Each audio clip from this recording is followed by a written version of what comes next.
Dr.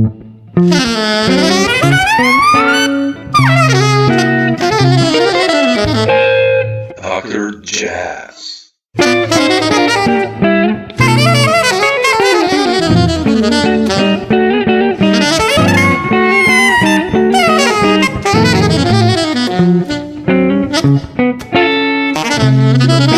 just dig in. Jazz. Please. Thanks so much for taking the time. First of all, like I said, you've been you know, I've transcribed like I think all of your solos actually. Oh, get out of here. Really, man. I was like, you and Ben Munder, like guitar wise. That's I mean I did all the older stuff, and then I found out about you and you know the new school kind of new. Well, yeah, for me it was a new school. You know, and transcribed like all of your solos. And thank you, Samo. I appreciate it. And then I tried playing them, and you know, I started like your solos like with 40% of speed, and then I wrote down the speeds up to which I came, and this one was 83%. Man, that's the sincerest form of flattery. So thank you. No, but seriously, you are such a big influence. So I'm so happy that we can at least talk a little. So my pleasure. And I wanted to ask you first, like, you know, I just listened today to Dice again, and it's, you know, I mentioned when I saw you with Bill Evans, you have this amazing rockish chops in you as well, and Dice is also kind of like that. And first of all, I wanted to ask you, like, because I read that you made Dice on your own labor or like a self-release, and to ask you how did you decide for that, first of all? Well, I had always wanted to put out a record myself, just to do that, and I chose Dice to be the sort of fledgling project on my label. I mean, yeah, call it a label, but because of, you know, sort of in terms of genre where that music exists, that it's, you know, sort of a mashup of different kinds of approaches. I just thought it would be a good project to put out myself. You know, not that, you know, labels exist or fulfill the same kind of function they did, you know, 20 years ago, obviously. But, you know, I knew that I would be able to, based on my, you know, reputation or whatever, definitely get it out there, you know, for people to notice. And I wanted to also, you know, in terms of like the presentation, I wanted to sort of control every aspect of the presentation of it. The cover, the everything, you know. And, so I thought it would be a good, as I said, project to do in this way. My previous records, as you may know, came out on Crisscross Jazz. You know, and that's you know, obviously not a big label or anything, but something that's a clear, you know, based on the kind of music that is on those records. It just was a nice sort of channel through which to get that music to potential listeners.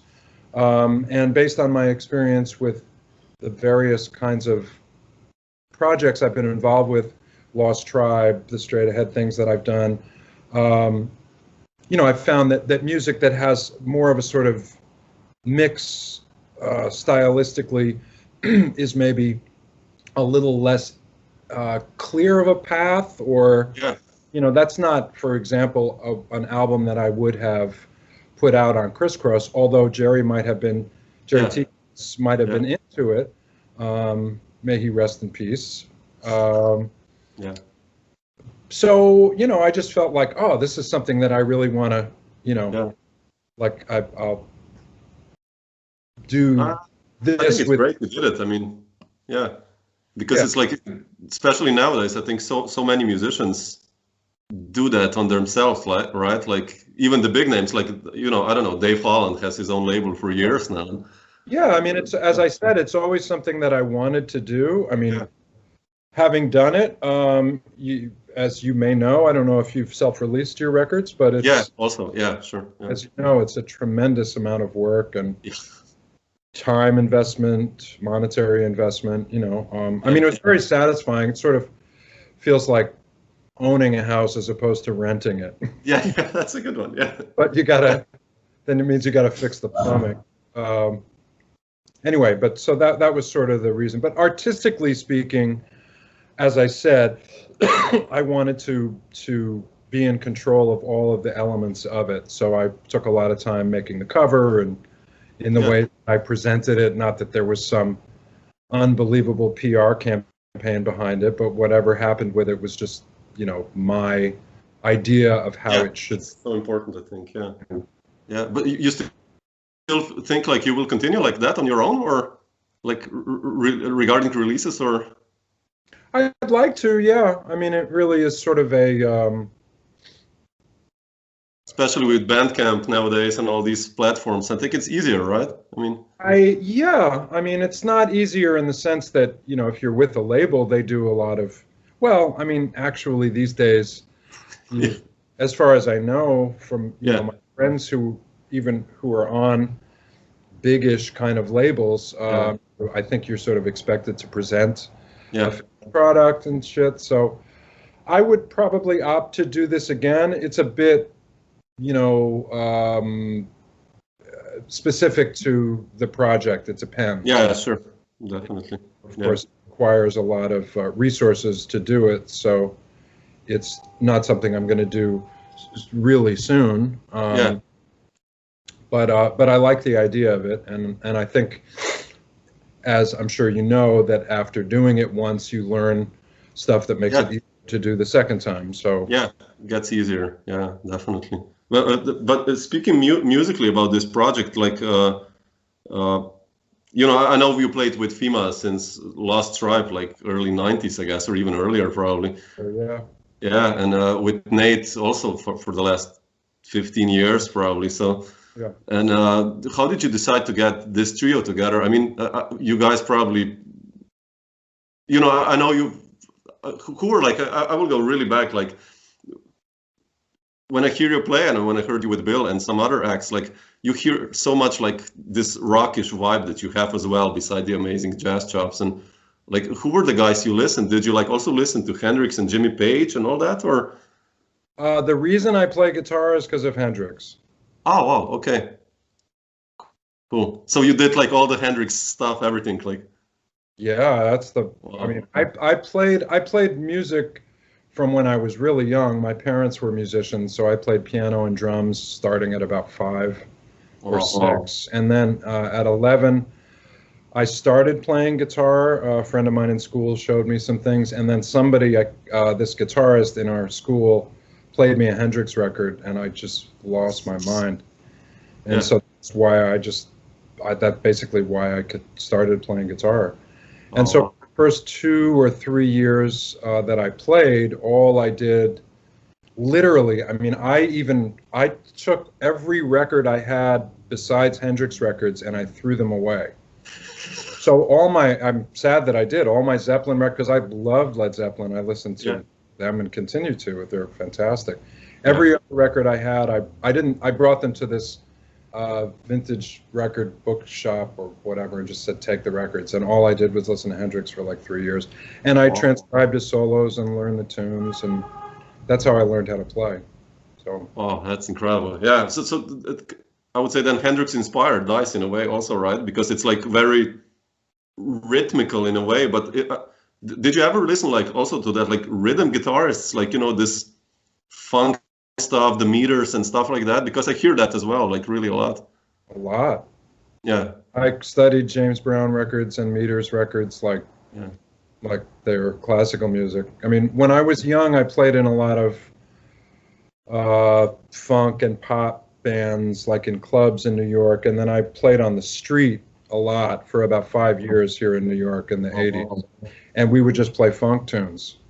So I would, sort of learn the parts of we would do James Brown covers and Kool and the Gang covers. And so I,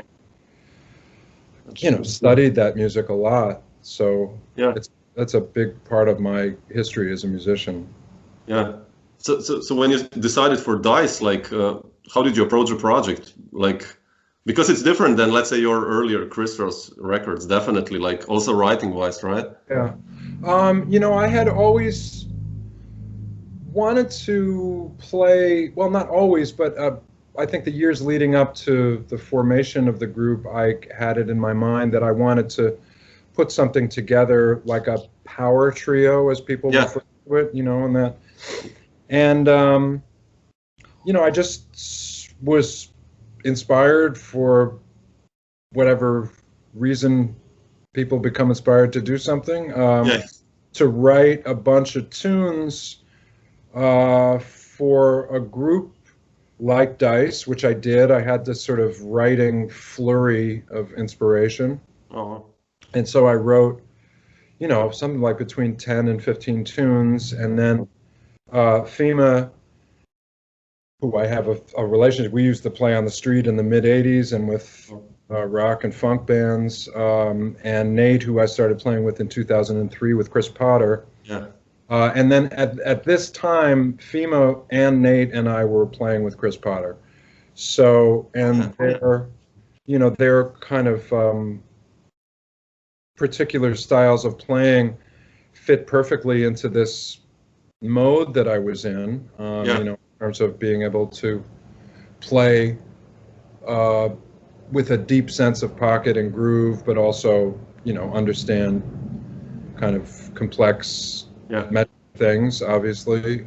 So they were the perfect candidates. They're both dear friends, and, you know, so I asked them to do it, and we just started playing mostly at 55 Bar to kind of work things out, and various other places, and so that was it. I mean, I guess, you know, this vein of playing that has been part of my musical conception since I started playing, namely this, probably more than anything else, this Hendrix influence and general funk and R&B and blues influence, has been sort of percolating throughout my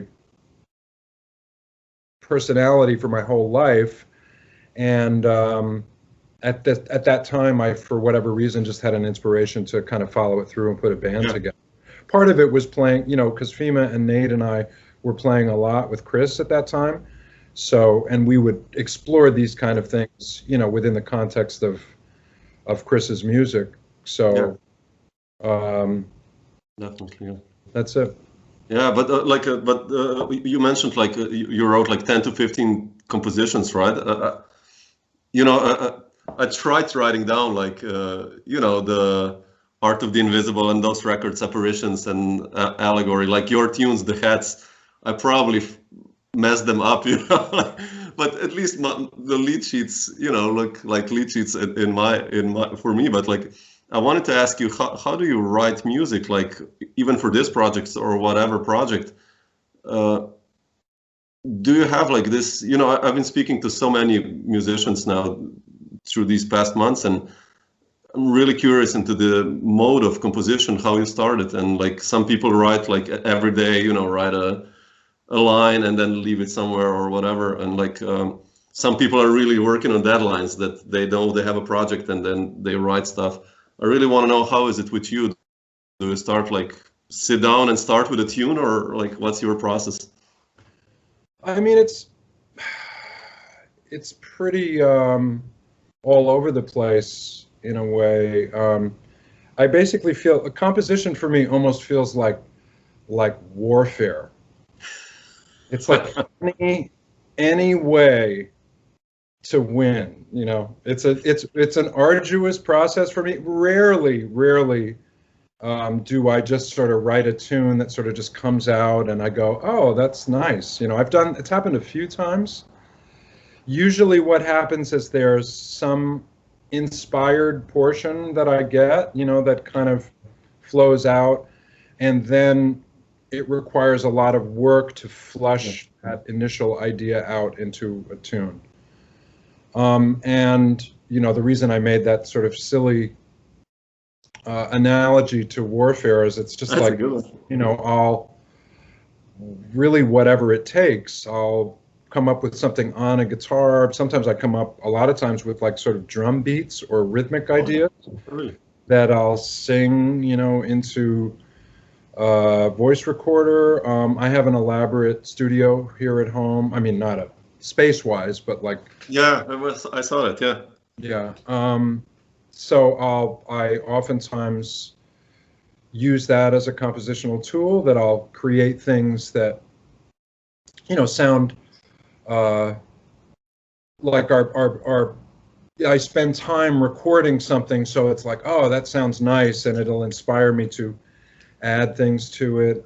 I use the sort of random aspects of working with Pro Tools. Sometimes I've, you know, made copy and paste things around, and, you know, basically I'm sort of looking for ways to surprise myself, to come up with something that, you know, I think sounds cool to me, which I've written a lot more tunes than have seen the light of day. I'm probably, like a lot of us, a pretty harsh critic. Yeah.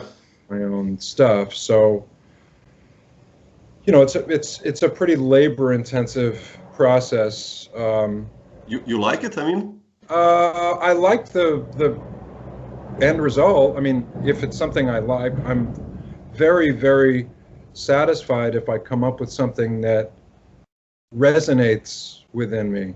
And by that I mean something that I think, oh wow, you know, I've as I said, something that sort of surprises me, and something that makes me feel like I've expressed something through the music. You know, that when I listen to it, it makes me feel like, oh, this is something that says something for me. And I don't mean anything literal, you know. Just when I listen to it, it makes me feel something. Yeah, makes sense. Yeah. But I've also, you know, I mean, I've written the majority of a record on Sibelius, like on tour. You know, I've written a lot of the tunes for Lost Tribe, you know, in the 90s when I didn't have any kind of recording stuff. I used to just write the tunes on sheet music, you know, without even trying them. I went to school for classical music, so I, you know, learned how, to like hear things and write them down pretty well. So it's, and there's many times that I've written tunes on piano. When I sit down at a nice sounding piano, I just start writing music. It's amazing. Wow. It's like, unfortunately I don't have the space for, but I mean, like a really nice sounding, especially if it's a beautiful sounding piano, it just, music just starts to come out. The guitar is not quite as inspiring in terms of writing. Probably because I know it really well. I don't know why that is. I know what you mean. For me, like, you know, I have this problem lately that I started to learn piano. We have like this beautiful old piano from 1913, a German one. And, you know, like I started to learn like during this lockdown just to get some other ideas, because on guitar, I think like, you know, I start writing a riff and or whatever. And then I'm like, what? Everything sounds as if someone has already written it or I already wrote it. You know, it's like, it's again this, I don't know, 7 something beat or okay. And on piano, you know, it's just like you play 4 notes and it's like, wow.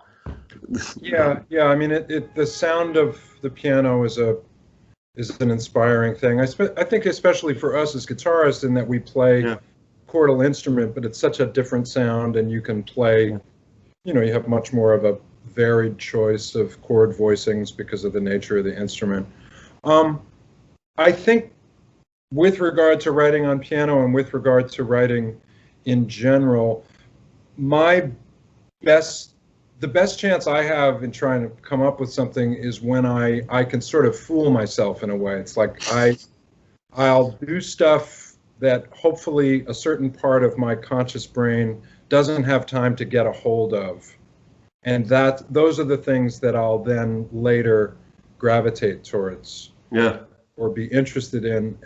In the case of working within Pro Tools, oftentimes I'll pick an instrument. I have this funny wind organ that sort of sounds like an accordion from the 50s that I'll just, if I have a rhythmic pattern, either some sort of vamp or drum groove, I'll just do 25 different takes of improvising on this little instrument without thinking about it at all, and then I'll listen to them and see what parts of the these improvised pieces I've done makes me feel like I'm interested in them, and then I'll either piece them together, or oftentimes it'll suggest something to me that then I can sort of bring the reflective intellect in. Yeah, and just start working with it. Yeah. And also, even with guitar, sometimes I'll just improvise things. Usually sooner or later on guitar, I can come up with something that I kind of go, wow, I never did that before. I mean, that's sort of my goal as an improviser, is to do that 100% of the time. I never really, it doesn't happen completely, but so I can sort of get that going on guitar if I give myself enough chances, and oftentimes I'll do that same thing. I'll just sort of move my fingers around the neck without thinking about it,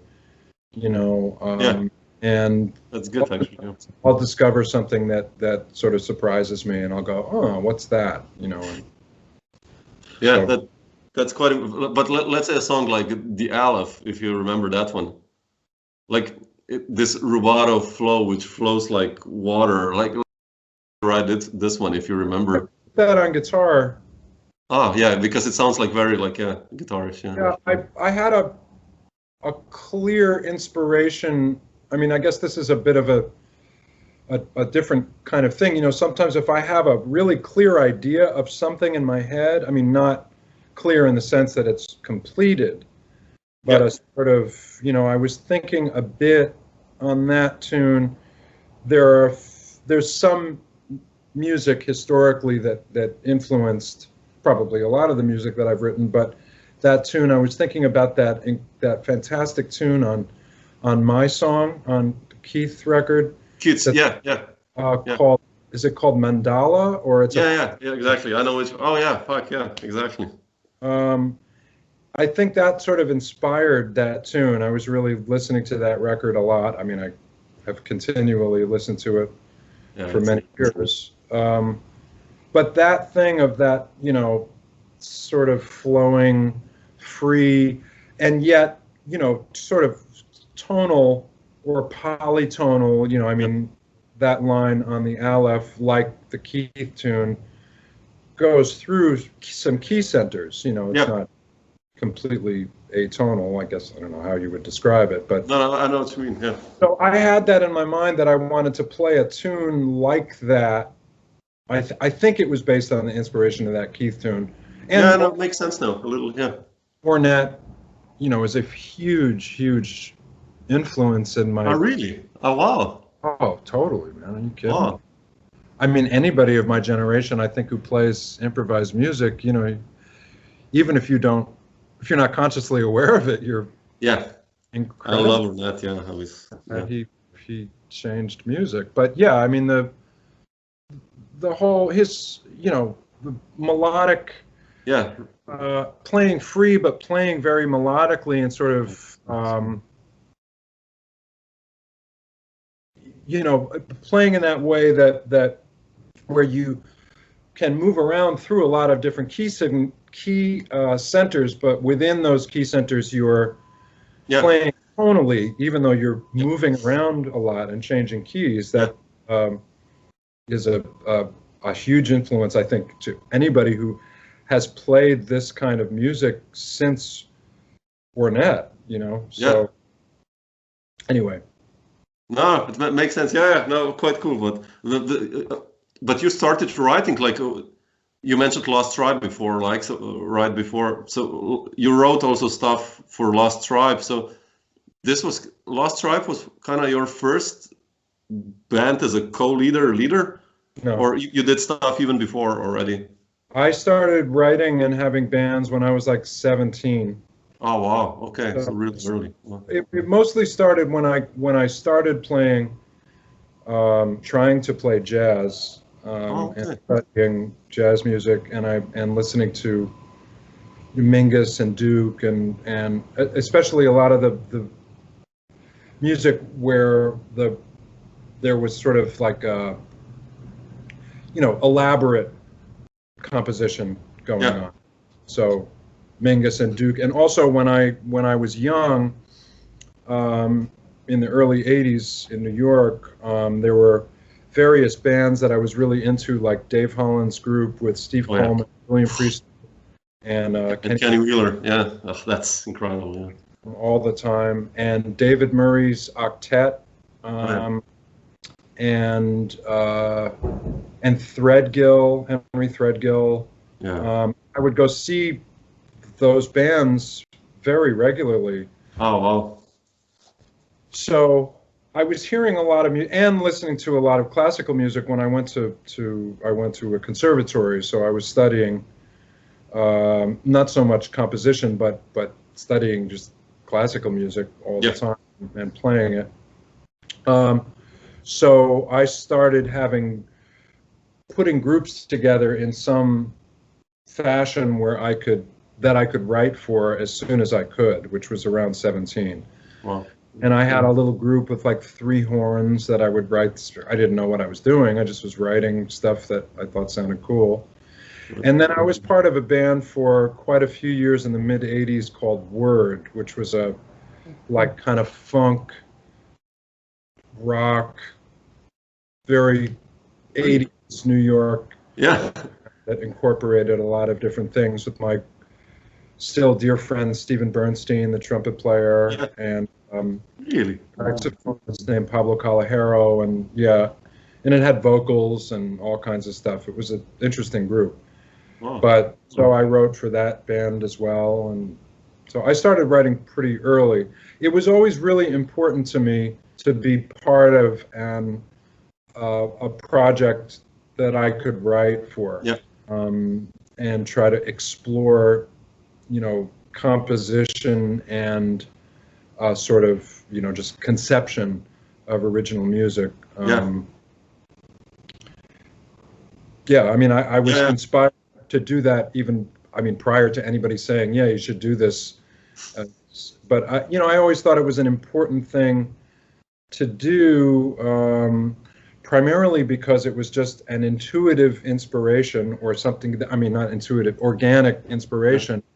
But also it was like, I wanted to be able to present stuff where I was in control of the entire context. Yeah. Not to be in control of it just because. No, I know what you mean. Yeah.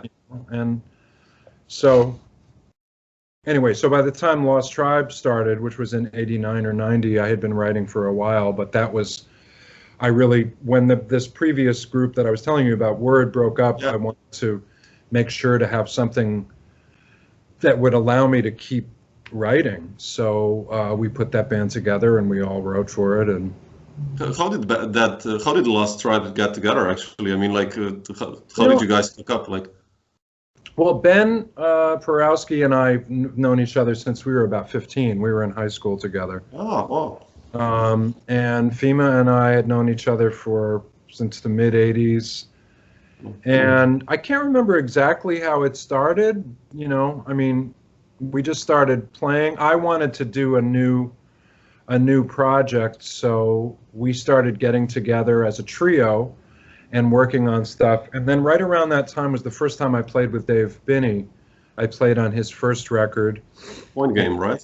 Yeah. Yeah. And I loved Dave's playing and his compositional approach. And his, overall approach as an improviser, and I just was like, you got to join this band we got, And then we had a couple of different keyboardists, Rachel Z and this.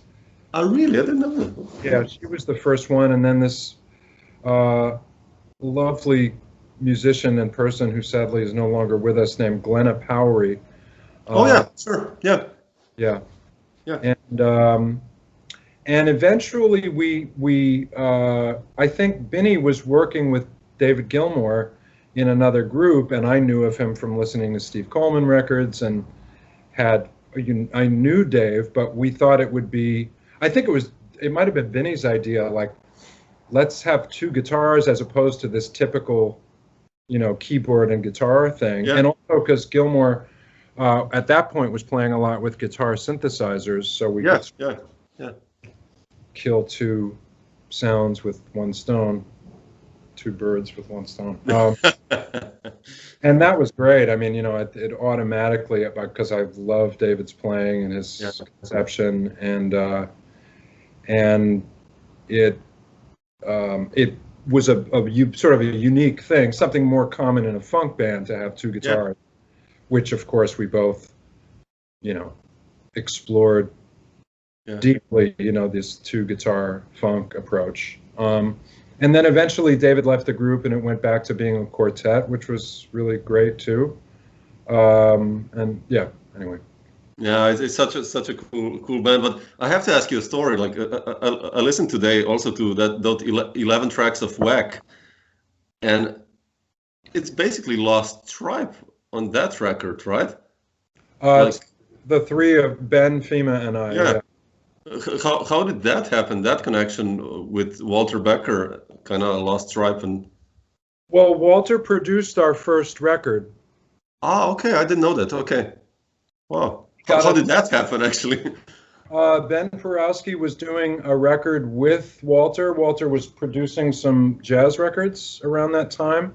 I think he produced a David Kokoski record that Ben played on. Oh, wow. And Ben says, and we had Lost Tribe, we had a demo tape, we were trying to get a record deal. This was like 1991 or 2, I guess. And I think Walter asked Ben, do you know of any like punk, heavy metal, bebop groups? And Ben, as I remember it, this is how Ben told the story. And Ben was like, here's our tape. And Walter listened to it, and I guess he sort of flipped. He really loved it. And he called Windham Hill BMG and was just like, sign these guys. Yeah. And it happened in about 5 minutes, because it was Walter telling them to do it. And then Walter had a studio in Maui in Hawaii. And I think he wanted to produce the record, which we were thrilled about. And he organized it. So we went out to his studio in Maui to do the record, which was incredible. It's like, 3,000 feet up on the side of a volcano, looking at the Pacific Ocean. So we made our Lost Tribe record in the fall of 1992 for a couple of weeks at his studio in Maui. And then Walter was about to do a solo record, which became 11 Tracks of Whack. Yeah. And he asked myself and Ben and Fima to come back out about 6 months later, which we did. We went out there for like a month and a half and worked with him and the great studio guitarist Dean Parks. And John Beasley. Yeah. And then the record became a bunch of different things. I think there are 3 tunes from our time with Walter, and then some of the other things were he ended up using the initial recordings, and then some, it was a early 90s pop record. I was happy to end up on the 3 tunes I ended up on. It's cool. Like you have this, I just listened before, like this Lucky Strike. What's the name of the tune? Henry. Dean Parks has the first solo, and then you come in and it's like this incredible solo. It's like, wow, man, what just happened? That was an intense record because at that point I hadn't played that much in the studio. And like Dean was, he's one of the most recorded guitarists probably in history. And he's a great, great musician with just a beautiful sound. Yeah. And very, in those days, like a lot of people had this huge rack with all this stuff that I would just gaze at like it was some sort of spiritual monolith and wonder what was going on because I had like 3 pedals or something.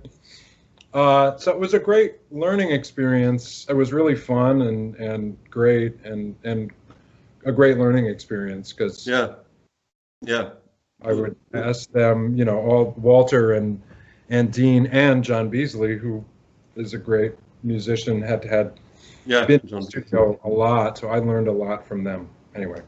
Incredible. No, yeah, no, it's cool. I wanted to ask you that because, you know, I love Donald Fagen and Steely Dan are like, I'm such a huge fan of Steely Dan, and it's kind of, you know, checking out all these records all these guys did on themselves, and, you know, then I saw it's like basically Lost Tribe there. So. Yeah, I really love that record of Walter's. I think it's a really cool record, and I love his, you know, you can hear how he was one half of Steely Dan, but his thing is a little more raw in a way than the Steely Dan stuff or Don. His singing and his approach, but he's incredibly poetic as a lyricist, and we miss him a lot, man. He was an amazing guy.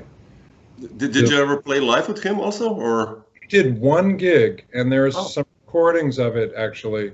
Oh wow. We did one gig. I think it was a record release for that record at a club in San Francisco called Slim's that I don't think is around anymore.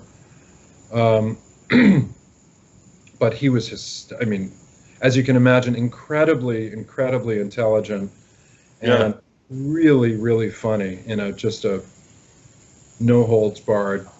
Yeah, I can imagine. Yeah, I read just the biography of, you know, Steely Dan, like, and it's like a really cool book, like, and the stories in there. It's just, I don't know which record they did, like, when they called like for 8 bars of a guitar solo. I think they had like 20 different guitarists play those 8 bars, and they're like,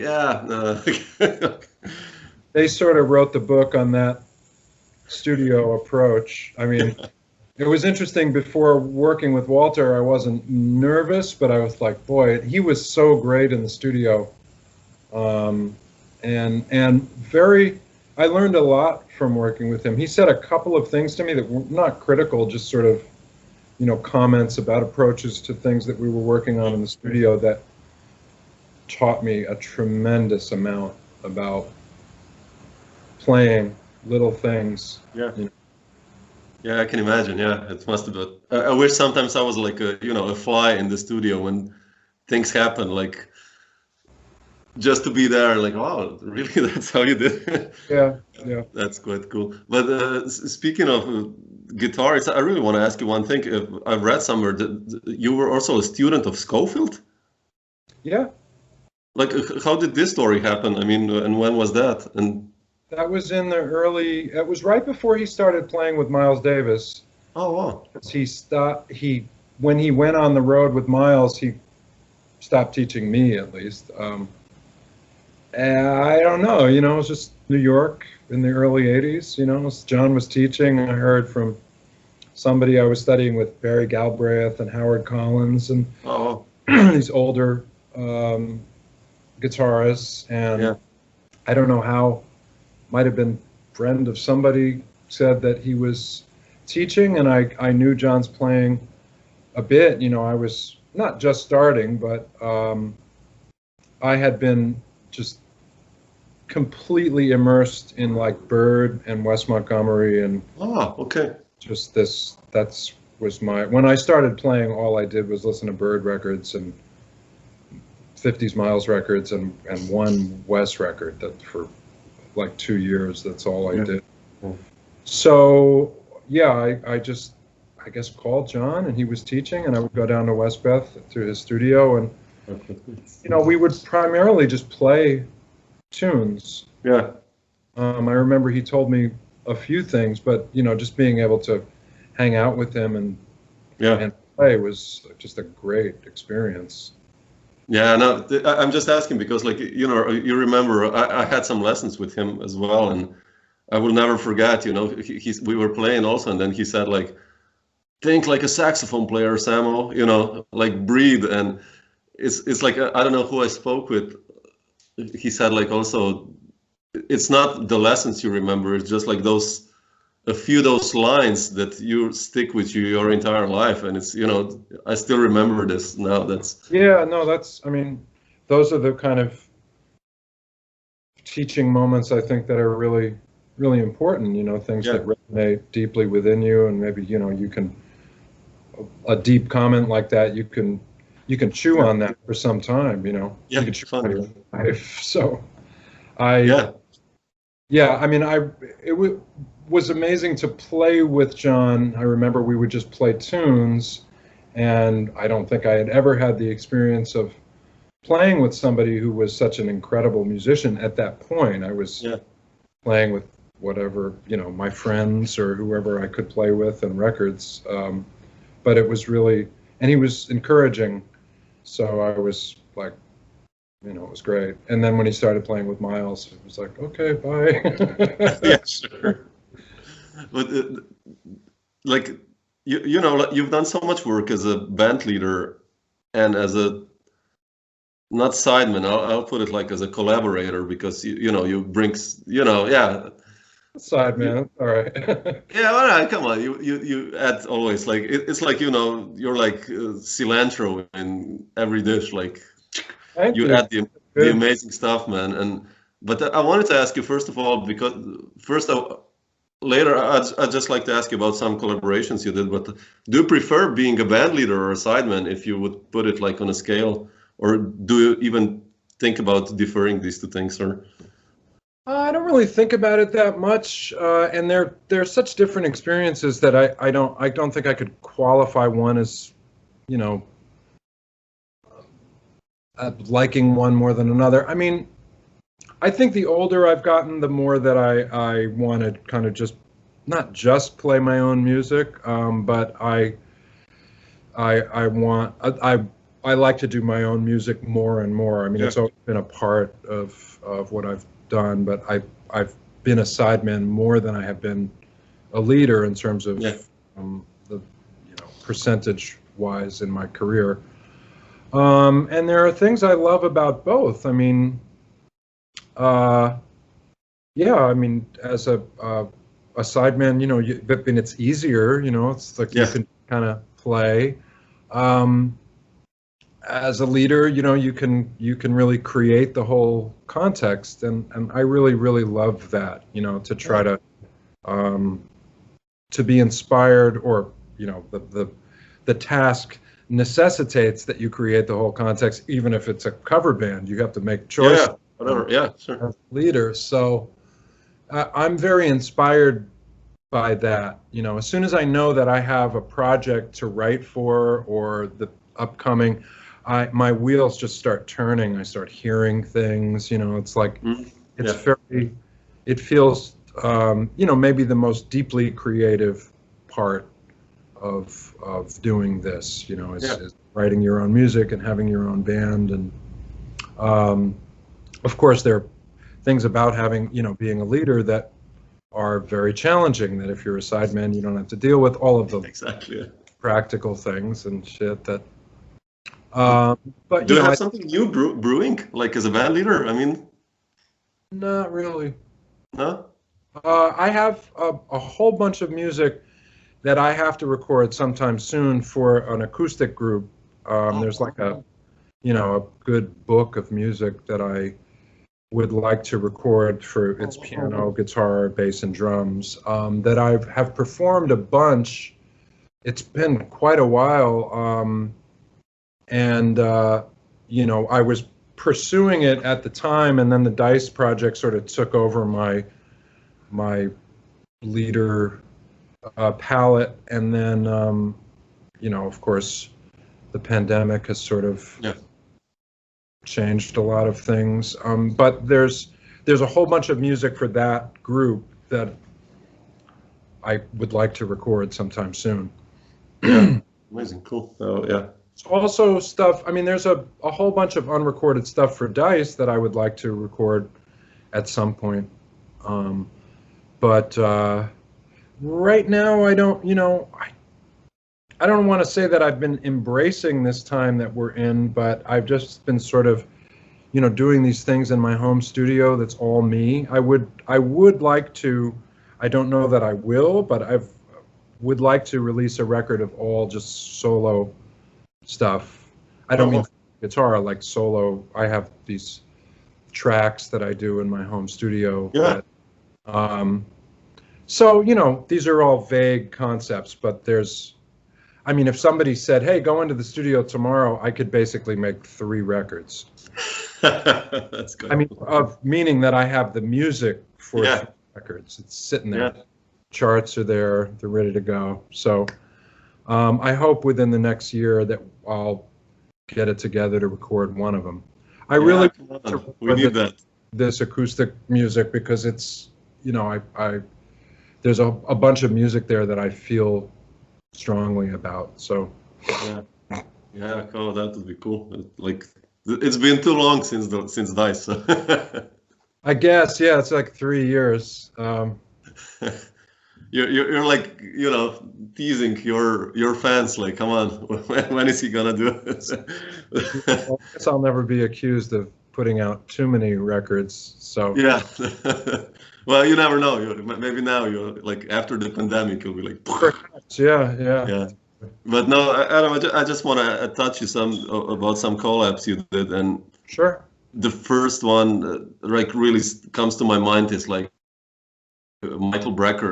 I would like to ask, you know, I saw some footage you guys did in New Mexico and those concerts and some others, and you know, I think Michael Brecker, at least for my generation, he's, well, also for everyone, I guess, he's so important. And yeah, how did your story with him begin? Actually, like, how did you enter his quartet and started playing with him?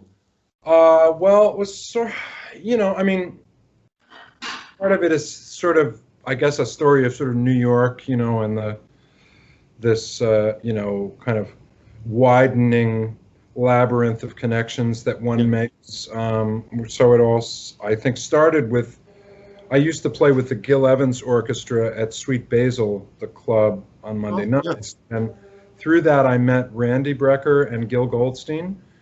And Gil produced a record for Randy, a really nice record in 1995 that he hired me to play on, kind of a electric Brazilian influenced record.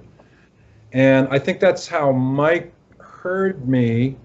And then they had, my first time playing with Michael was I subbed for the guitarist Dean Brown with the Brecker Brothers. Oh, wow, okay. 1996, just for a couple of gigs at the Red Sea. How was that like? It was incredibly fun. Oh. Incredibly fun, yeah. And then, and Mike sort of generally talked about wanting to do some more playing, you know, which I was thrilled at the prospect. And then I started playing a bunch with John Patitucci around this time with one of his quartets. He had these kind of straight ahead groups playing the music from one of his records. And we got together with Mike to play. I had never played like straight ahead jazz with Michael. And we played a jam session, I think, at John's house when John moved back to the New York area. And so I guess sort of based on that, after Mike released his record called Time is of the Essence with Methane, the Oregon record, Mike called and asked me if I wanted to play with him for the tours supporting that record. Yeah. To which I said yes, of course. Sure. And so that began that sort of on and off 5 or 6 year working with Mike. So we did a lot of playing together, especially right after that record came out. We did 4 or 5 pretty solid tours of Europe and America and Japan, and then I played on his was it his next record or Wide Angles, right? Yeah. Wide Angles. Yeah. And in between that, we did a lot of work. Like we did Some Things Quintet with Joey Calderazzo, which was a blast. Wow. And then we'd play sometimes guitar quartet, like that stuff from Mexico City. And then the Wide Angle stuff, and then we toured that group. And, so I feel very fortunate to have done so much playing with Mike and hung out with him. He was an incredible human being. How was he like as a band leader, like with his music towards you guys? Like, I mean, did you ever talk? Did he ever tell you like what to do, or what is like really? He was pretty hands off, but he would say things once in a while that were really, really great. You know, like a couple of things he said to me, I remember to this day, and he never, ever came off like, I'm gonna, you know, I mean, he was a very, very humble person. I think like a lot of great musicians, he would hire you as a musician in his group because he liked what you brought. But he, a couple times he would just say little things like maybe let's not play so long on that tune, or you know, or he loved the electric guitar.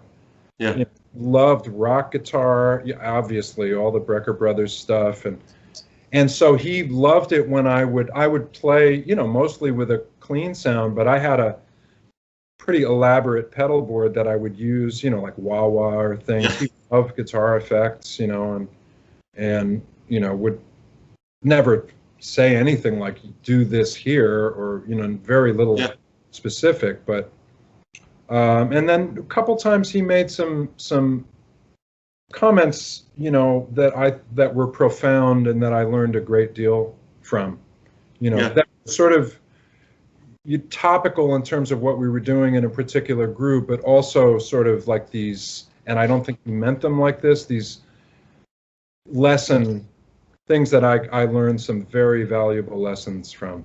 Like, do you remember some of the stuff? Like, there was once where we were playing quartet with Mike, and every time when I would solo, I was deeply into it. I think it was with Scott Colley and Clarence Penn. We were deeply into this metrically modulated, you know, polyrhythmic shit that I'm obviously still into, but we were really exploring that at that point. So we would play behind Mike in the way that we thought sounded great behind Mike, you know, and then when I would start to play, I guess we would go into this bag pretty heavily, which was by definition incredibly varied, right? I don't mean that that was necessarily a good thing, but it was like never the same. It would be this and that and the other.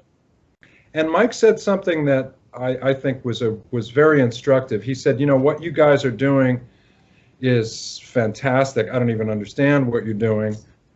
But he said, you know, the one thing I would say is that you have to be careful because there's a sameness to that approach, that even though it's anything but the same thing every time you play it, as an overall tone, you know, somebody who can't identify that, you know, there's 5/16 here and 7 over there.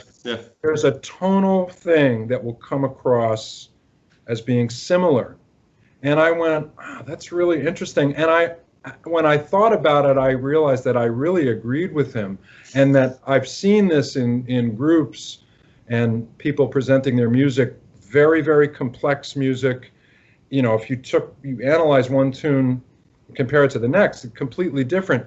But as sound, fucking shit all starts to sound the same. Huh? It's like, makes sense. If everything is angular and metrically modulated, it doesn't matter that it's all, one thing is 74/20 and the other one is that. It sounds the same as a big picture sound. And I think that was a very important lesson for me, and one to, you know, it's not like I'm saying this from the vantage point of, well, I want audiences to be, I don't really care about. No, but for me as a listener, you know, and at the same time, there's stuff like if I go to hear a particular historical figure's music or somebody, I'm going to hear maybe a certain kind of approach, you know. If I go to listen to Webern, I don't expect, you know, Beethoven. Sure. It's going to be Webern, but Webern is Webern. I'm not. But that to me was an important thing to have this sort of, and it's something that when I think about Miles Davis at his best, I think he sounds like somebody who like those solos on live records, like he went back and overdubbed about 15 times to come up with that thing that he played live. So the ability to sort of be an objective producer of what you're doing, to hear what you're doing in a way from having to distance yourself, is something that I aspire to. I'm not saying I'll ever achieve it, but that thing of being able to hear, okay, you know, like maybe I used that approach on the last solo. Let me try a different approach. Yeah. This one. Yeah. Like, I'm capable of it. I've practiced enough. Yeah. No, don't do that. And that to me is something, you know, I don't like, you know, if anybody, especially students, ever says, well, what are you thinking about when you're playing? I'm not really thinking about anything. I'm just trying to play. Sometimes in terms of an approach, I'll tell myself something, even quietly, like, you know, try this direction on this improvisation. See what. But this is a good subject that I want to ask. You know, but you still follow the. You know, it's a hard topic to discuss. But like, if you start an improv, let's say, you know, you always follow an idea, and whether it's like, you know, I've played some of the solos, your solos, and then, you know, you start with the third and you go up with the third, you add something to it. So how do you get that initial idea to start a solo or an improv? How do I get the initial idea? Yeah, like... Shit, man, I don't know. Heavy, right? I mean, if you think about it, it's like... I don't know. Do we do it like subconsciously, or do we do it like... It's, you know, it's just a combination of, you know, much in the way that I was talking about composition, you know, it's just like whatever works. Yeah. You know, in the face of the heat of battle. It's like, yeah. Oh, there's, you know, I heard it could be anything, Samo. It could be the drummer played a rhythm, you know, that I heard. Maybe I heard the tail end of somebody else's solo. Maybe I had some idea. Mostly it's just, I'll just start playing.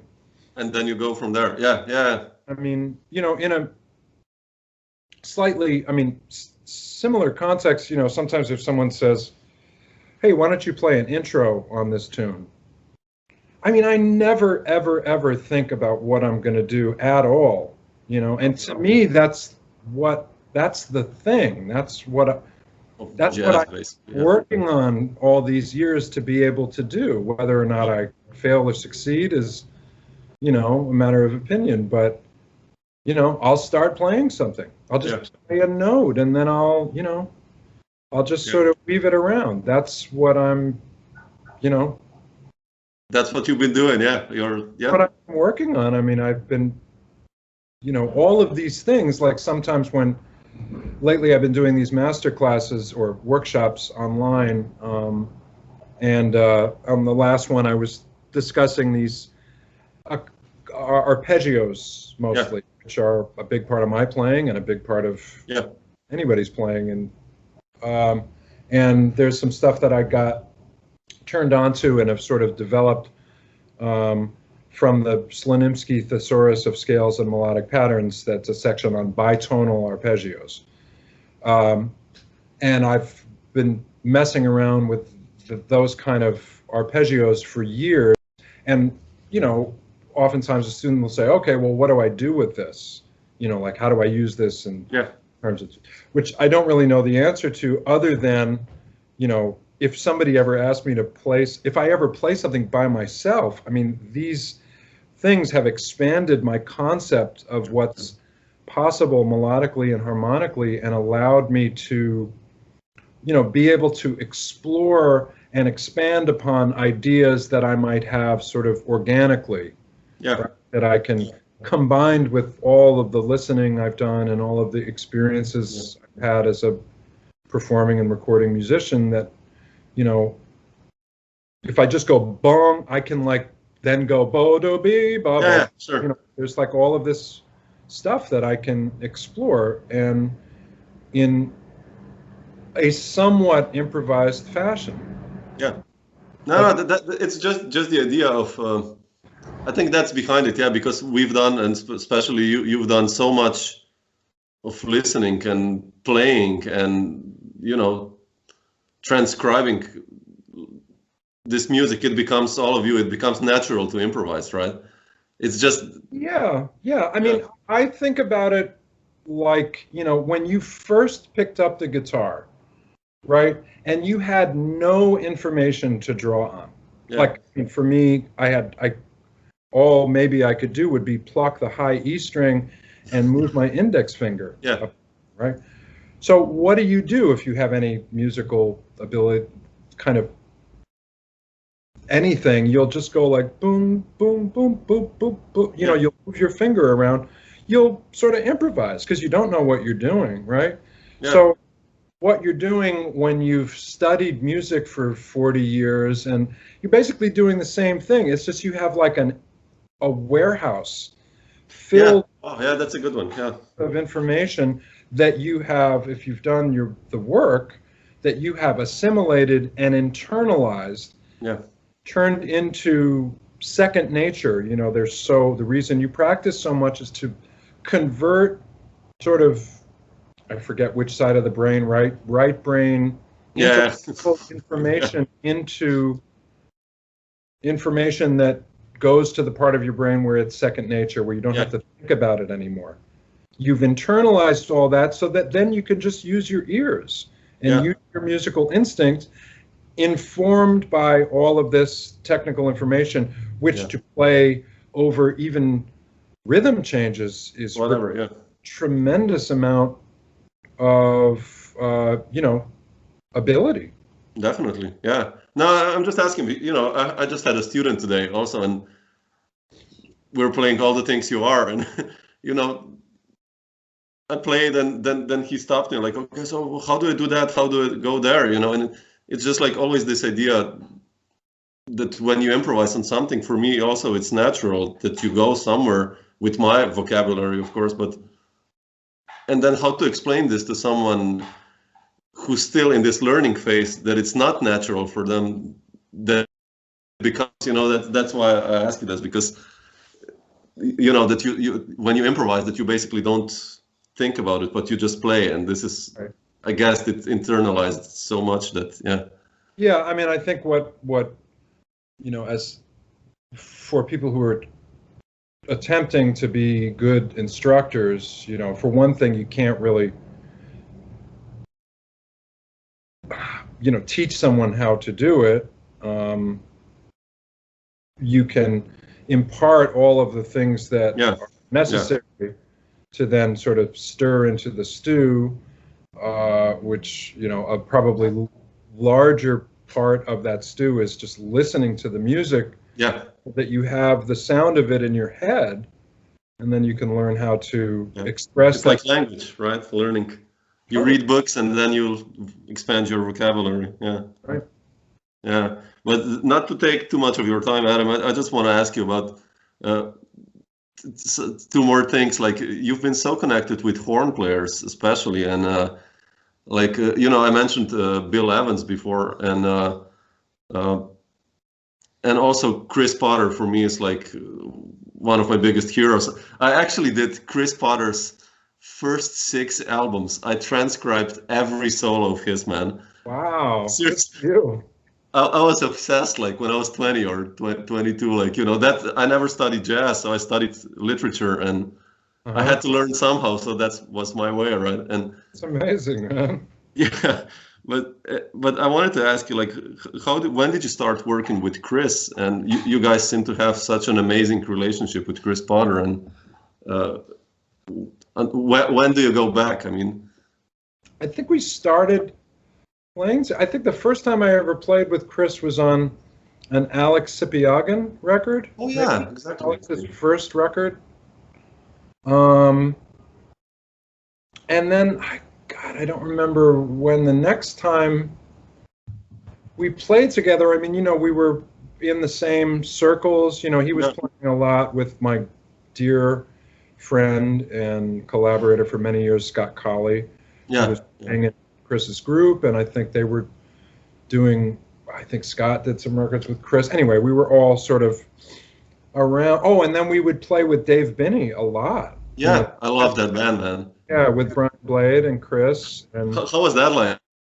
Just to interrupt you here. I mean, that band, Welcome to Life, and those incredible band. I mean, yeah, it was great, amazing. Yeah, you guys did like this New Year's concerts. That's Benny told me, right? Like every or not on New Year's. We would do a series of gigs. I think it was in September, like the like beginning. that. Yeah.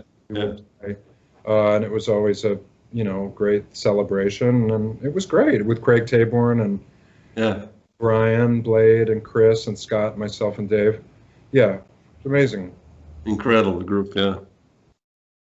So I think we were playing with Chris.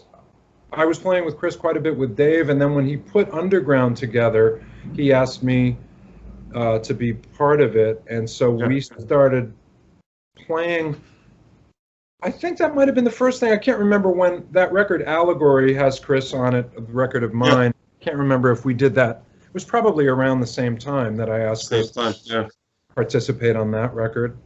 And I started playing with Underground at that time, and I was also playing with Brecker quite a bit. So we did a bunch of gigs, and then Wayne Krantz started playing with Chris when I was playing with Mike, and then Wayne did it for a while, and then I guess Wayne went to do something else, and I started playing again in 2006 or something like that with Underground. Yeah, probably, yeah. Underground was 2006, yeah. Yeah, and then, but we made in the interim, we did another record of mine, Apparitions, with Chris. Yeah. Oh, I love that one, yeah. And then I started playing with, ever since then, or, whenever Underground has done something, I've been doing that. And Chris, I mean, God, Chris is we're close friends. It's like, I love the guy so much. And we've done, God, just all kinds of gigs. Sometimes we'll just play at 55 Bar. We'll just go and play tunes. Chris is one of the, I think, great living saxophonists. Yeah, he is. Yeah. He's a very, very deep jazz musician, as is obvious, but sometimes we just go and play tunes, which I'm doing with him because he's such a deep proponent of the tradition of jazz music, so we'll go and play, old tunes. So yeah, I guess that's sort of the story of my. And you guys seem to push each other so much. Also, when I see live footage or whatever, it's like you make a solo or he makes a solo, and then it's just like you go even further. I think. He's so amazing as a musician. I mean, pretty much on every level. I mean, his understanding of music. He's a great piano player. Oh, really? I didn't know. Yeah, he can play the shit out of the piano. And you can hear his understanding of harmony. I mean, it's really, it's quite extraordinary. He's obviously just an unbelievable saxophonist, and just has to me, a beautiful approach as a musician. Very sort of, I won't say selfless. I mean, he's just very, very open to anything, and I mean, it's almost like you just throw any idea at him, and he'll take it and go with it, and so he's a pleasure to play music with, Yeah, I can imagine. Yeah. And totally, it's a kind of a silly thing to say, I guess, but non-judgmental. It's like just open to any kind of idea, and he can literally take any kind of idea and just turn it into something. He's a great improviser. Yeah, incredible.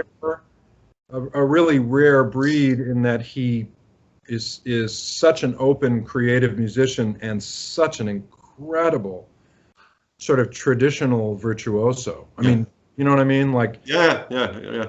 There are people who kind of maybe exist in a couple of these realms more. Chris is really, it's like incredible. And you can, from his collaborations with Dave Holland and Paul Moshe and Red Rodney and the early Rodney stuff, with really but he's, he's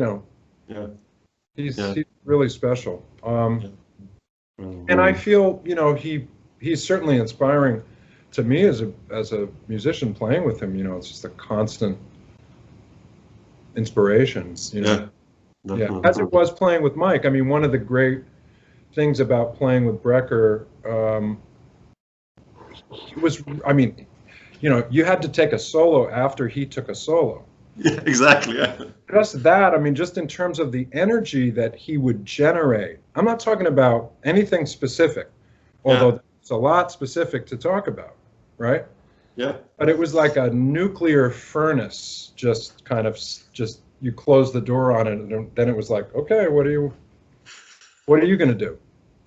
Yeah, that's amazing. Man, there's no, I mean, I feel like I grew so much as a musician playing with him just on that. And his thing, he was a really extraordinary human being. And I think at the bottom of his, not the bottom, but the sort of pervasive thing in his music was one of joy, expressing this thing. And that was something powerful to be around. I mean, if you're a musician who's open-minded at all and maybe able to take, ideas that come at you and integrate them into what you're doing, there's nothing like that. Yeah. Would stand on a stage with the first band I played with Mike was with him and Idris Muhammad, the drummer. Really? Holdings, yeah. And I mean, Idris Muhammad, one of the great swinging drummers of all time, in my opinion. So every night I would listen to Mike play or potentially accompany him with Larry, and then be playing next to Idris. And it was like, man, it was like I there's nothing, I can't describe the kind of experience that was, because it's not unique to me, but I wanted so much to integrate their thing into my thing, that's what, I mean, as a sort of overarching statement, we're all kind of stuck with ourselves all day long, it's like that's a good one. Yeah. Sit here and listen to my own ideas. I want to get other people's ideas, that I can use or not use or whatever, but, in a way that it can help me grow as a person and as a musician, that's,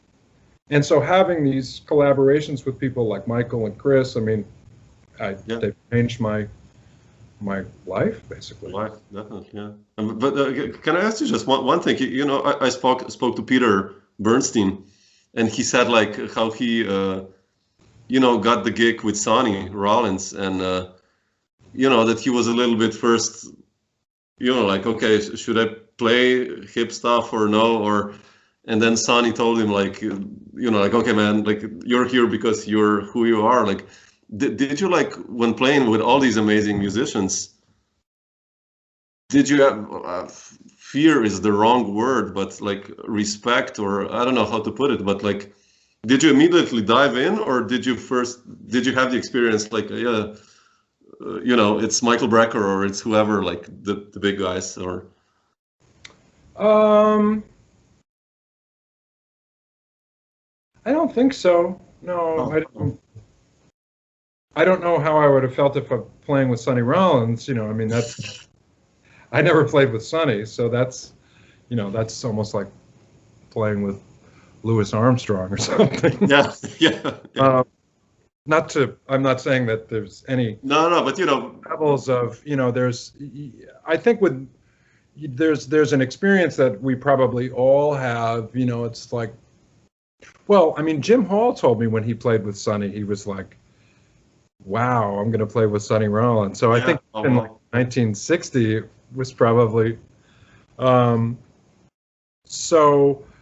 I never really did. No, I figured that, the best thing I could do would be to just sort of really play the way that I wanted to play. If somebody thought it wasn't good, they probably wouldn't call me again, or they would say something. With Mike, when I started playing with him, I practiced his music so much before the first gig that I almost had memorized it. I just was so into it, and so it allowed me to be a bit more free, because I knew the music really, really well, which for whatever it's worth,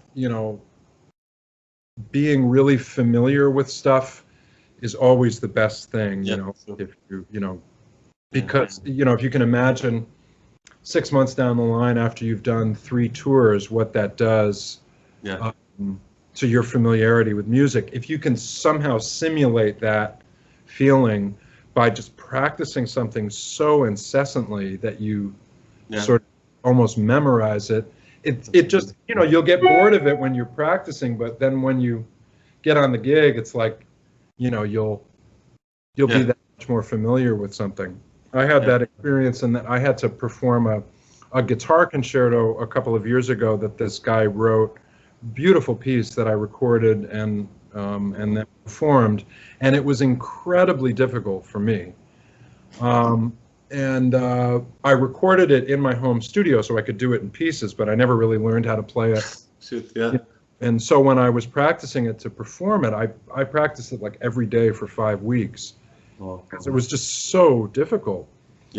I learned a good lesson from it, because I don't usually practice music quite that much, was that when I got on the stage, it was like I almost couldn't fuck it up, because I internalized it so deeply, and I knew that it was just one gig. But still, So I sort of simulated what would have been the tour, for whatever that's worth. But yeah, I mean, just to recap, the inspiration of playing with guys like Mike and Chris and all these different people that I've played with has, those have been like the great learning experiences, Yeah, I mean.